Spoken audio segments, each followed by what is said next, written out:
Tumatayong caretaker o pansamantalang tagapamahala ng lalawigan ng Dinagat Island si Akbayan Party List Representative Arlene Caca Bag-ao at sa pamamagitan niya nakapagpalabas ng Priority Development Assistance Fund para sa naturang lalawigan. Pero puna ng ilan, may halong politika raw ito lalo pat tatakbo raw si Bag-ao sa darating na eleksyon. Git naman ng kongresista, ginagampanan lamang daw niya ang kanyang tungkulin bilang caretaker sa Dinagat Island. Nakatutok si Jamie Santos. 7 buwan nang walang kongresistang Dinagat Island matapos tanggalin bilang miyembro ng Kamara si Ruben Ecleo Jr. dahil sa mga irregularidad sa mga proyekto sa San Jose, Surigao del Norte nung nagsilbi itong mayor ng 1991 hanggang 1994. Pero sa kabila nito, batay sa records ng Department of Budget, tuloy ang pagpapalabas ng Priority Development Assistance Fund o PDAF sa kanyang lalawigan. Ito ay sa pamamagitan ni Akbayan Representative Caca Bag-ao na itinalagang caretaker ng Dinagat Island ni Speaker Sonny Belmonte. Ayon sa ulat ng pahayagang Inquirer, may mga pumupuna umano na baka may halong politika ito, lalo tatakbo si Bag-ao bilang kongresista ng Dinagat Island sa ilalim ng Liberal Party ni Pangulong Aquino.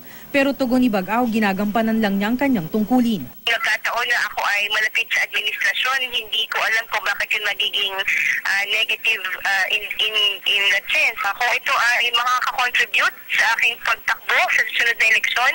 Incidental, at makakabuti yun sa akin. Di syerte at meron siyang magiging benefit.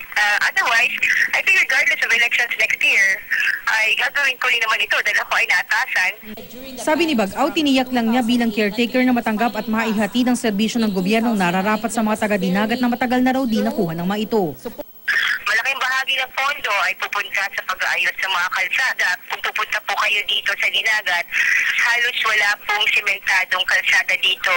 National road man o barangay road, municipal road o provincial road. Paliwanag naman ni Speaker Belmonte na sa kapangyarihan niya bilang Speaker of the House ang magtalaga ng caretaker sa isang lugar na walang kongresista para matiyak na matatanggap ng mga tigaroon ang nararapat sa kanila. Napili daw niya si Bag-ao dahil tiga Dinagat Island ito. It was a logical thing and a reasonable thing to do. And so I extended I made her the caretaker of the district.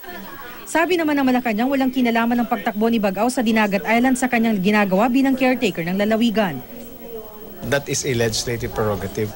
You cannot give service to Dinagat because of the absence of Representative Ecleo, who is now a wanted fugitive.